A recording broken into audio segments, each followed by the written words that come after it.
아버지가 부를 수 있어서 얼마나 감사한지 모릅니다. 이 예배가 하나님께서 아버지 되신 탓에, 우리 예수님께서 구주 되신 탓에 우리가 예수 그리스도 그 보혈의 능력에 힘입어 주님의 보좌 앞으로 나아가게 되었사오니 얼마나 감사한지 모릅니다. 이 예배의 감격이 우리 가슴 가운데 있어지게 하시고, 이 감격이 쇠잔해지거나 사라지지 않도록 주님 언제나 늘 우리에게 믿음 위에 믿음을 더하여 주옵소서. 오늘도 예배자로 우리 하나님 앞에 섰사오니 우리 하나님께서 주실 수 있는 하나님만의 위로와 평안과 안식이 예배하는 내내 우리들 가슴 가운데 새겨지게 하시고 만져지게 하여 주옵소서. 하나님, 우리를 다시 한번 어루만져 주시고 하나님의 은혜로 덧입혀 주옵소서. 예수님의 이름으로 기도합니다. 아멘. 하늘에 계신 우리 아버지의 이름을 거룩하게 하시며 아버지의 나라가 오게 하시며 아버지의 뜻이 하늘에서와 같이 땅에서도 이루어지게 하소서. 오늘 우리에게 일용할 양식을 주시고 우리가 우리에게 잘못한 사람을 용서하여 준 것 같이 우리 죄를 용서하여 주시고 우리를 시험에 빠지지 않게 하시고 악에서 구하소서. 나라와 권능과 영광이 영원히 아버지의 것입니다. 아멘. 할렐루야. 오늘 우리들에게 주시는 하나님의 말씀은 두 군데입니다. 히브리서 3장 14절과 빌립보서 3장 12절 말씀입니다. 먼저 히브리서 3장 14절 말씀 같이 한 목소리로 합독하겠습니다. 우리 하나님의 말씀입니다. 여러분 경청하시기 바랍니다. 같이 읽겠습니다. 시작. 우리가 시작할 때에 확실한 것을 끝까지 견고히 잡고 있으며 그리스도와 함께 참여한 자가 되리라. 아멘. 빌립보서 3장 12절 같이 읽겠습니다. 시작. 내가 이미 얻었다 함도 아니요 온전히 이루었다 함도 아니라 오직 내가 그리스도 예수께 잡힌 바 된 그것을 잡으려고 달려가노라. 아멘. 복된 인생, 잡힌 바 된 그것, 이런 제목으로 함께 하나님의 음성을 청할 때 설교자인 저에게나 말씀 경청하시는 여러분들에게 복이 우리 하나님께서 말씀하실 수 있기를 바랍니다. 우린 가끔 가다가 이런 생각을 하게 됩니다. 난 지금 잘 살고 있나? 나에게도 언젠가 내 호흡이 내 코에서 마지막으로 빠져나가는 순간이 올 텐데 주님께서 나를 어떤 사람으로 기억하실까? 그냥 무의미하게 교회 마당만 밟았던 사람 아닌가? 교회 문턱만 드나들었던 사람으로 기억하시는 건 아닐까? 생각해 볼 때가 있습니다. 또 사랑하는 가족들, 내 친구들은 나를 어떤 사람으로 추억할까? 그러니 여러분, 너무 앞만 바라보면서 거기에 함몰되어서 살다 보면 가장 중요한 나 자신의 복된 인생, 나 자신의 영원한 생명의 삶을 느슨하게 놓칠 수도 있다는 겁니다. 여러분, 복된 인생으로 끝까지 영원한 생명의 삶으로 마지막 순간까지 주님 앞에서, 사랑하는 사람들 앞에서 내가 어떤 자취를 남기면서 살아갈 것인가? 어떤 죽음을 맞이할 것인가? 우린 여기에 천착할 필요가 있습니다. 우리 그리스도인들에게는 웰빙도 웰다잉도 둘 다 중요합니다. 한간에 이런 말이 유행했던 적이 있었습니다. 메멘토 모리, 라틴어인데요. 기억하라, 너는 죽는다. 혹은 기억하라, 내가 반드시 죽는다는 사실을 기억하라 라고 번역할 수 있겠습니다. 지금 우리가 누리고 있는 것들, 지금 우리가 손에 쥐고 있는 것들, 그토록 노심초사 심혈을 기울여 성취하고 싶었던 것들, 너의 죽음 앞에 이게 다 어떤 의미인지 생각하면서 너의 끝을 염두에 두면서 살아가라 라는 그런 명언으로 저는 받아들입니다. 메멘토 모리, 기억하라, 너는 죽는다. 중세의 암흑기, 종교개혁 이전 그리스도인들에게도 이 문제는 상당히 큰 이슈였습니다. 어떻게 하면 복된 인생, 어떻게 하면 영원한 생명의 삶이 가능할 것인가? 언젠가는 마지막 순간을 맞이해야 되는데 그 당시 교회와 성직자들은 너무 엉터리였잖아요. 새삼스럽게 이 종교개혁을 부르짖었던 개혁교회의 그리스도인들은 이 하이델베르크 요리문답 거의 서두 부분에서 이 문제를 다루고 있었던 겁니다. 언젠가 우리 하나님 앞에 나설 텐데 내가 어떤 사람으로 기억될 것인가? 하이델베르크 요리문답 두 번째 시간인데 제2문은 이렇게 시작하고 있습니다. 자, 우리 같이 읽겠습니다. 자, 시작. 내가 미로 가운데 복된 인생으로 살고 죽기 위해서 당신은 무엇을 알아야 합니까? 하나님께 있는 위로, 하나님께서 주시는 그 위로, 그 복된 위로, 구원의 위로 가운데 우리가 하나님 은혜 가운데 우리가 복된 인생으로 살고 죽기 위해서 우리는 뭘 알아야 하느냐? 그 말입니다. 우리가 잘 알듯이 사도 바울은 지금까지 기독교 교리의 원조, 끝판왕이나 다름없었던 사람입니다. 기독교 교리들 거의 대부분은 우리 바울 선생이 순교하기 전 각 교회에 이렇게 저렇게 편지로 남겨놓았던 그 내용들에서 파생된 겁니다.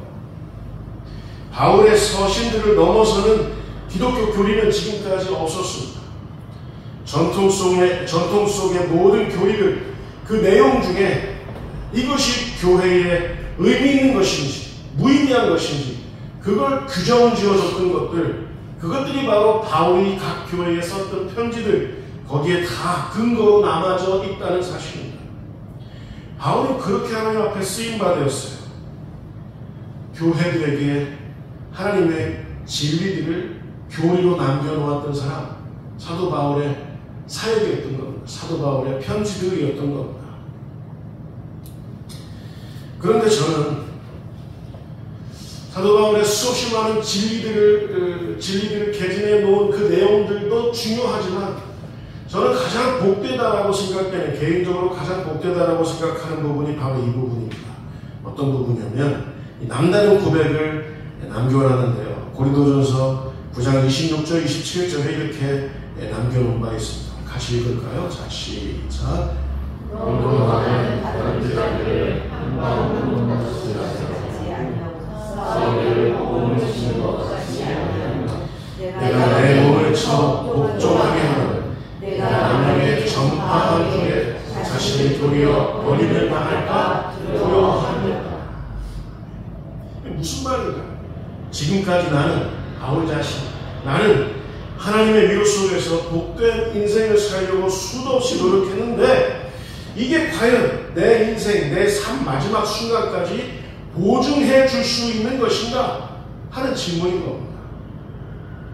그 두려움을 떨쳐내기 위해서 난 도대체 무엇을 알아야 하는가 라는 고백을 지금 하고 있는 겁니다.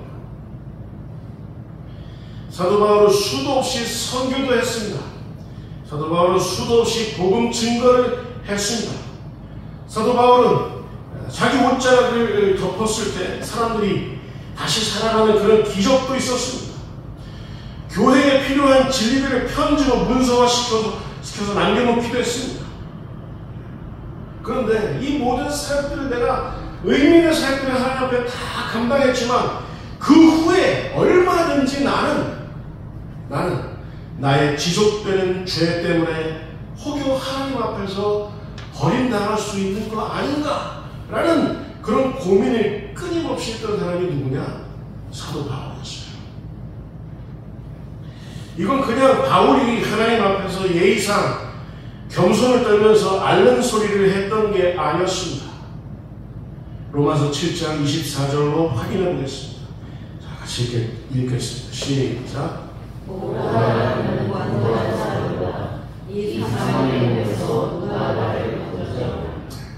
기독교 역사상 가장 찬란한 그런 사역을 감당했던 사도 바울은 늘 이 고백이, 이 두려운 마음이 있었던 거예요. 누가 이 사망의 몸에서 나를 건져내랴. 복된 인생으로 다시 한번 하나님께서 나를 만져주시지 아니하면 나는 정말 무가치한 안개와 같은 인생을 살 수밖에 없는 그런 죄인인 것을 늘 탄식하면서 하나님 앞에서 탄식함과 동시에 사역도 같이 했던 사도 바울의 모습이었어요. 사도 바울은 이런 복된 인생을 늘 갈망했던 사람인데 죽는 그 순간까지 복된 인생을 놓치지 않으려고 발버둥쳤던 사람인데, 여러분, 그럼 우리 교회된 우리는 과연 뭘 알아야 될까요? 뭘 알아야 될까요? 복된 인생을 살고 죽어가기 위해서 뭘 알아야 될까요? 세 가지입니다. 세 가지로 하이델베르 그 요리 문답을 이렇게 남겨놓은 바 있습니다. 자, 우리 같이 세 가지 중에 첫 번째, 자, 우리가 알아야 될 것. 자, 같이 읽겠습니다. 시작. 나의 죄와 비참함이 얼마나 큰가. 나의 죄에 대한 지식, 나의 죄에 대한 진단, 내가 얼마나 비참함인가 아닌가 라는 그런 지식이 굉장히 중요하다는 사실이에요. 여러분, 지난 시간 우리는 우리 죄악의 무게를 한번 이렇게 다뤄볼까요? 한번 가상적으로 우리 죄악의 무게가 있어요. 이 죄악의 무게가 어떤 것과 동급이라고 우리 같이 얘기 나눈 적이 있죠. 성삼위일체 하나님께서 우리를 구원하시느라고 치르셨던 성삼위일체 하나님의 그 구원의 역사, 그 무게, 그 은혜의 무게와 동급이라는 사실을 우리 나눈 바 있습니다. 그러면 나의 죄와 비참함의 그 크기는 얼마만한 것인가? 그것도 우리가 한번 무게를 달아본다면 그것도 마찬가지로 세 분 하나님께서 쏟아부으셨던 하나님의 성삼위일체 하나님의 그분의 구원의 그 공로와 그 사역 그 크기와 또 동급이라고 우리가 또 진단할 수 있겠습니다.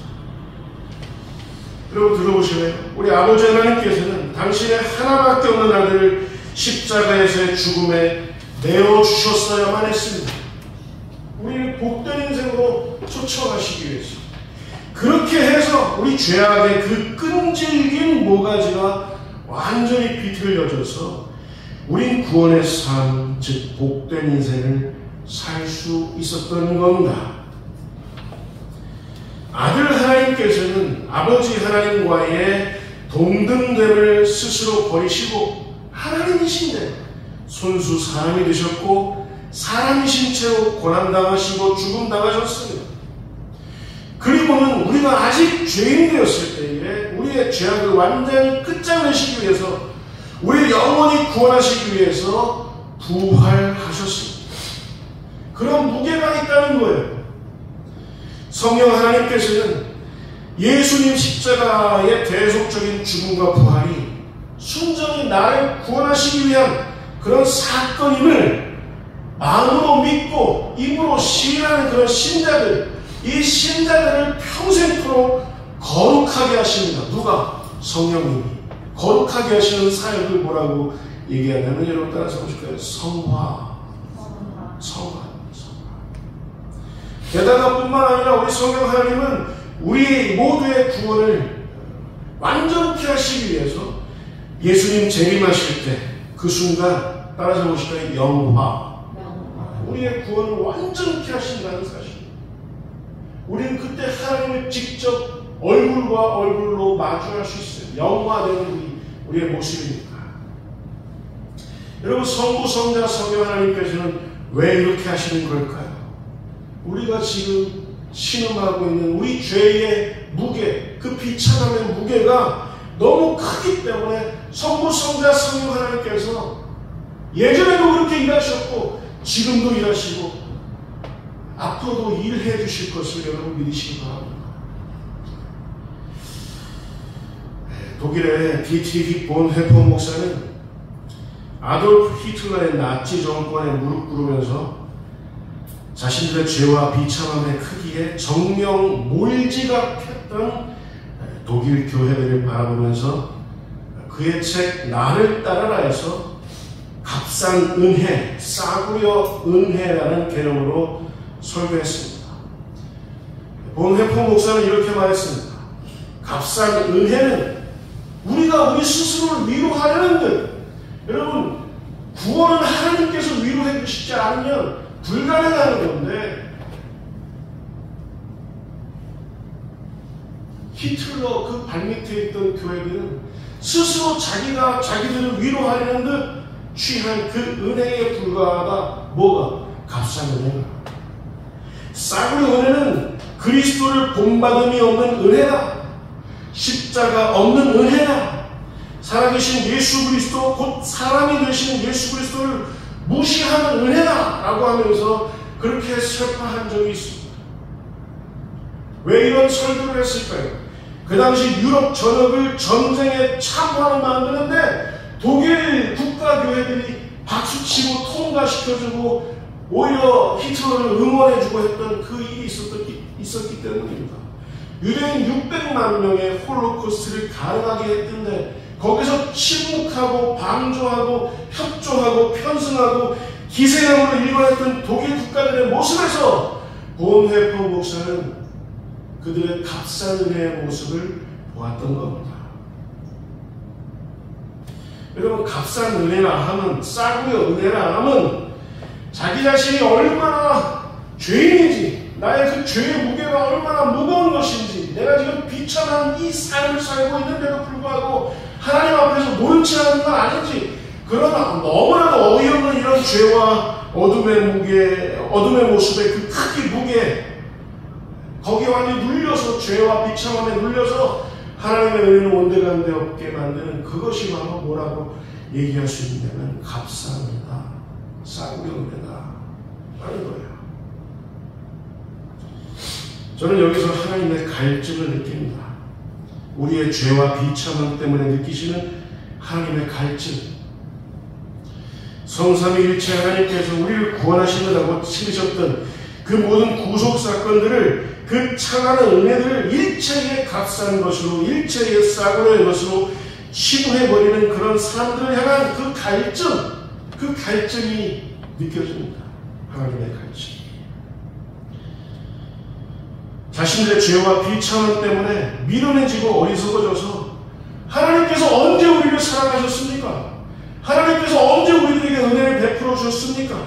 이 불평불만한 사람들에 향한 그 하나님의 그 갈증이 지금 느껴지는 것 같습니다. 이사야 53장 5절 말씀에도 쓰여진 바 있지만 그가 찔림은 우리의 허물 때문이요 그가 상함은 우리의 죄악 때문이라. 그가 징계를 받음으로 우리는 평화를 누리고 그가 채찍에 맞음으로 우리는 나음을 받았도다. 이 말씀을 정면으로 부정하면서 값싼 은혜 속에, 싸구려 은혜 속에 살아가는 그런 사람들을 향한 그런 교회들을 향한 하나님의 타는 목마름, 이 갈증이 느껴질 것 같다 그 말입니다. 여러분, 우리는 지금 우리의 이 모든 죄와 비참함의 크기를 정면으로 마주하고 있습니까? 우리에게서 혹여 값싼 은혜의 모습, 싸구려 은혜의 모습은 없습니까? 하이델베르 요리문답 두 번째 답을 한번 우리 달아볼까요? 어떻게 하면 복된 인생으로 마지막까지. 그럼 우리 뭘 알아야 됩니까? 두 번째 발언 지식입니다. 자, 같이 읽겠습니다. 시작. 나의 모든 죄와 비참함으로부터 어떻게 구원을 받았는가. 이 하이델베르크 요리문답이 생기기 전에 로만 카톨릭 교회는 한 명의 그리스도인이 자신의 죄와 비참함으로부터 어떻게 구원받을 수 있는지 이른바 면죄부를 고안해낸 적이 있었습니다. 요한네스 테첼 이라는 신부는 면죄부를 팔기 위해서 공공연하게 이런 설교까지 했습니다. 금화가 면죄부 헌금함에 떨어지면서 땡그란 소리를 내는 그 순간 죽은 자의 영혼은 연옥에서 천국으로 올라간다. 그 소리와 함께, 땡그란 소리와 함께 천국으로 올라간다. 연옥에서 올라간다. 면죄부를 사면. 여러분 묻겠습니다. 면죄부를 사면 그것으로 사람의 죄와 비참함의 문제는 간단히 해결될 수 있습니까? 다른 말로 사람의 구제와 봉사와 헌신과 공로로 사람의 죄와 비참함의 문제는 값싸게 헐값으로 해결될 수 있습니까? 우리가 헌금하는 것은 우리가 구제하고 봉사하고 헌신하고 공로를 쌓는 이유는 따로 있습니다. 우리가 죄와 비참함으로부터 우리가 하나님으로부터 구원을 받았기 때문에 그 결과로 우리가 헌금도 하고 구제, 봉사, 헌신도 하는 것이지, 이 선한 행실, 면죄부를 사는 이 행동으로 인해서 그것이 구원의 보증이 될 수 없다는 것, 우린 이걸 기억하고 있어야 할 줄 믿습니다. 면죄부로 마련된 기금으로 로마 캐톨릭 교회는 휘황찬란한 성 베드로 성당을 지었었고, 그리고 십자군 전쟁에서 어른들이 아닌 소년들을 내보내면서, 우리 작은 아들 정훈이보다도 어린 그런 아이들을 십자군에 내보내면서 그 군자금으로 그 면죄부 기금을 사용했어요. 성당을 막 휘황찬란해요. 여러분 베드로 성당 여러분 인터넷으로 사진 한번 보신 적 있죠? 얼마나 휘황찬란합니까? 면죄부 그 기금으로 그렇게 활용했다 그 말입니다. 이때를 일컬어 여러분 따라서 보시면 중세의 암흑기. 그 유럽 사회를 캐톨릭이 꽉 잡고 있었는데 암흑기였다는 거예요. 하나님이 안 계시는 듯한 암흑기. 여러분 근데 하나님께서는 이랬던 교회를 어떻게 구원하시려는 걸까요? 오늘날의 한국교회, 중세 암흑기의 로만 카톨릭 교회 못지않은데 하나님께서는 우리 한국교회를 어떻게 구원하시려는 걸까요? 로마서 10장 9절 10절 말씀입니다. 자, 우리 같이 읽겠습니다. 시작. 하나님의 이름으로 예수를 수놓으시며 또 하나님께서 그를 죽은 자 가운데서 살리신 것을 내 마음에 믿으면 구원을 받으리. 사람이 마음으로 믿어 의에 이르고 입으로 시인하여 구원에 이르느니라. 로마 가톨릭 교회는 면죄부를 팔면서 면죄부 사면 구원받을 수 있어, 죄와 비참함의 문제를 해결할 수 있어. 독일 국가교회는 히틀러 정권에, 나치 정권에 찬동하면, 협조하면 이 유럽 사회의 죄와 비참함의 문제를 해결할 수 있고, 그들이 건설하는 나라는 의미 있는 나라가 될 수 있어라고 그렇게 했는데, 이런 죄와 비참함의 문제, 교회들이 저질렀던 죄와 비참함의 문제마저 하나님께서 어떻게 다시 구원하실 수 있는 일이냐? 여러분, 구원의 길에는, 우리의 죄와 비참함의 문제를 해결하는 길에는 다른 길은 없습니다. 여러분, 다시 우리들의 입으로 시인해야 돼요. 다시 우리의 마음으로 다시 하나님께서 우리 교회들을 다시 구원하실 것을 그 마음으로 다시 믿고 입으로 시인해야 됩니다. 유일하게 누가 이 일들을 감당하실 수 있느냐? 우리 주 예수 그리스도의 그분의 이름에 있다는 것을 다시 마음으로 믿고 다시 마음으로 시인하는 이 일을 우리 한국교회가 다시 시작해야 할 줄 믿습니다. 하나님께서 다시 구원하시겠죠. 다시 부흥케 하시겠죠. 다시 우리가 십자가의 삶을 살 때, 제자의 삶을 살 때 하나님께서는 하나님의 나라를 일으키실 것을 믿습니다. 세 번째, 복된 인생을 살고 죽기 위해서 우리는 뭘 알아야 될까? 세 번째, 우리 같이 읽겠습니다. 시작. 나를 도와주신 하나님께 어떻게 감사를 드려야 하는가. 매트 레드맨이라는 예배 사역자가 이런 말을 한 바 있습니다. 예배는, 우리가 드리는 이 예배는 하나님 보여주신 계시에 대한 반응이다라는 말을 했습니다. 우리가 왜 예배를 드리냐? 우리를 구원하신 성부, 성자, 성령 하나님을 향한 마땅한 반응이라는 거죠. 저는 매트 레드맨의 이 말을 이렇게 바꿔서 말하고 싶습니다. 여러분 따라서 보실까요? 감사는 구원에 대한 소극적인 반응이며, 사명은 구원에 대한 적극적인 반응이다. 여러분, 우리 그리스도인이라면 우리 감사해야죠. 우리가 사명 감당해야 되죠. 그런데 감사는 뭐냐면, 우리 하나님 우리 구원하셨어요. 여기에 대해서 소극적으로 반응하는 게 감사입니다. 여러분, 더더욱 적극적으로 감사에 대해서 반응하려면, 하나님 구원에 대해서 적극적으로 반응하려면 뭘 해야 되냐면, 우리 십자가 지는 사명을 감당해야 할 줄 믿습니다.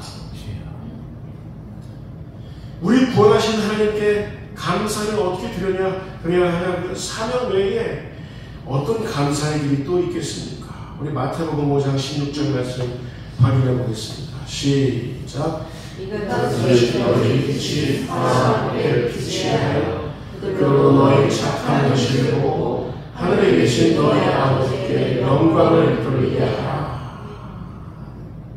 사명이죠, 사명.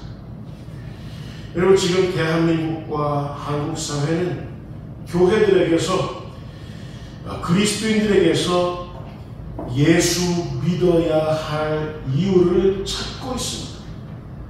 굉장히 냉담한 것 같죠? 굉장히 교회들, 그리스도인들 무시하는 것 같죠? 목사들 아무것도 아닌 것처럼 먼지처럼 취급하는 것 같죠? 그런데 겉으로는 그렇게 반응하지만 세상 사람들은 제발 우리들에게서 예수 믿어야 할 이유를 좀 보여달라고 그렇게 외치는 거예요. 호소하는 거예요. 들리지 않으시면. 이거 안 보여주면 그들이 지옥 가니까. 너무 잘 알아요, 사람들. 예수 믿어야 할 이유를 좀 보여달라는 거예요, 우리들에게서. 중세 암흑기의 그 로마 가톨릭 교회에서는 볼 수 없었기 때문에 하나님께서 당신의 사람들을 시키셔서 뭘 일으키셨던 겁니까? 종교개혁을 일으키셨던 건 아닙니까? 그 종교개혁의 산물이 바로 하이델베르크 요리문답이에요. 예수 믿어야 할 이유를 보여줘야죠, 우리가 과연 빛인지, 우리에게서 선한 행실이 정말 드러나고 있는지 갈급하게 찾고 있습니다. 못 찾겠으니까 예수 못 믿겠다는 거죠. 우리가 사명을 살아내고 있는 건지, 우리가 한국 사회 안에서 헌신하며 십자가 지고 있는지 예수 믿어야 할 이유를 찾고 있다는 거예요. 우리가 어떻게 하나님 앞에 감사를 드릴 수 있겠느냐고요? 올곧게 사명을 감당하는 데에서 하나님은 영광 받으시고 세상은 예수 믿어야 할 이유를 찾게 되는 것인 줄 믿습니다. 오늘 본문 말씀으로 결론을 맺겠습니다. 먼저 히브리서 3장 14절 말씀입니다. 자, 같이 다시 한번 읽겠습니다. 시작. 우리가 시작할 때 확신한 것을 끝까지 동을 잡고 있으면 그리스도와 함께 참여한 자가 되리라. 우리에게서 구원을 누가 시작하셨어요? 우리가 시작했습니까? 하나님이 시작하셨죠. 하나님이 우리들에게서 구원을 시작하셨고 우리들에게 복된 인생을 펼치셨습니다. 이렇게 해서 시작된 것을 어떻게 하라고 했습니까? 히브리서 기자는 끝까지 견고히 잡고 있으면 복된 인생으로 우리가 살고 죽기 위해서 알아야 할 건 많지 않아요. 우리에게서 시작하신, 교회들에게서 시작하신 그 하나님의 구원 안에 끝까지 견고히 붙잡고 있어야 할 줄 믿습니다. 이걸 사도 바울은 어떻게 얘기하냐면 사도 바울은 이렇게 얘기했습니다. 빌립보서 3장 12절 말씀. 자, 같이 읽겠습니다. 시작. 내 이름이 어떠하고 아니요 온전히 이루었다고 아니라 오직 내가 그리스도 예수께 잡힌 바 된 그것을 잡으려고 달려가노라. 여러분, 바울만큼 기독교 역사 가운데 바울만큼 하나님 앞에서 그렇게 아름답게 헌신했던 사람 어디 또 찾아볼 수 있을까요? 근데 바울이 늘 어떻게 고백했다는 거예요. 나 자신의 죄와 비참한 문제 때문에 늘 오호라 나는 곤고한 사람이로다. 이 사망의 몸에서 누가 나를 건져낼까? 맨날 탄식하면서 사명도 감당하면서 탄식도 하면서 그렇게 살아갔던 바울인데, 사도 바울이 복된 인생을 놓치지 않으려고 그렇게 버림받을까봐 두려워하면서 발버둥치다가 그 비결을 찾았어요. 그 지식을 찾았어요. 빌립보 교회에 편지하면서 찾았습니다. 그게 바로 뭐예요? 나를 구원하는, 내가 구원받을 수 있다는 것, 내가 복된 인생을 살 수 있다는 건 내가 쟁취하는 것이 아니라 누가 쟁취하시는 거라는 얘기입니까? 성부, 성자, 성령 하나님께서 우리의 구원을, 우리의 복된 인생을 아버지는 기획하시고 아들은 성취하시고 그 구원을 성령 하나님께서는 오늘도 적용하신다는 이 사실을 우리가 마음으로 믿고 입으로 시인하는 데에서 거기서 시작되고 우리 끝까지 붙잡아야 되고, 우리는 이 모든 우리 구원에 관한 지식이 어떻게 되어 있다는 거예요? 우리가 잡힌 바 된 그것이라는 거. 잡힌 바 된 그것. 그렇기 때문에 면죄부 안상이 된다는 거예요. 그렇기 때문에 너무 아등바등 이 세상에서 막 이렇게, 그게 아니라 하나님께서 나에게 뭘 원하시는지 우리가 어떻게 감사할 수 있다고 했습니까? 십자가로, 사명으로. 고로 구원은, 복된 인생은 내 손으로 완수하는 것이 아니라 예수께 잡혀 있으니, 따라서 보실까요? 예수의 은혜로, 그 은혜 안에 거하는 믿음으로, 예수의 은혜로 그 은혜 안에 거하는 믿음으로 우리는 뭐 할 뿐인 거예요? 십자가로 달려갈 뿐이라는 건 그렇게 살면 되는 거예요. 이걸 알면 어떤 거라는 겁니까? 여러분 따라서 보실까요? 복된 인생. 복된 인생은 잡힌 바 된 그것을 발견하고 붙잡고 끝까지 사명으로 십자가로 달려가는 데에 있다는 사실을 여러분은 이 아침에 확인하시면서 돌아가시는 주님의 복된 성도들 다 되시길 예수님의 이름으로 축원을 드립니다. 기도하겠습니다. 하나님 아버지, 우리가 이렇게 복된 인생을 살 수 있도록 하나님 우리에게 믿음 위에 믿음을 더하여 주시니 감사를 드립니다. 더 없는 하나님의 은혜로 함께 해주신 것을 감사를 드립니다. 넉넉고 맥빠진 상태에서 내가 뭘 할 수 있겠느냐며 그렇게 십자가 내려놓고 살 것이 아니라 그 오래된 구원의 십자가, 그 십자가, 나에게 주신 그 십자가, 나의 십자가 다시 지고 주님 앞에 힘껏 일어서는 우리 모두 될 수 있도록 주님 함께하여 주옵소서. 예수님의 이름으로 감사하며 기도하옵나이다. 아멘.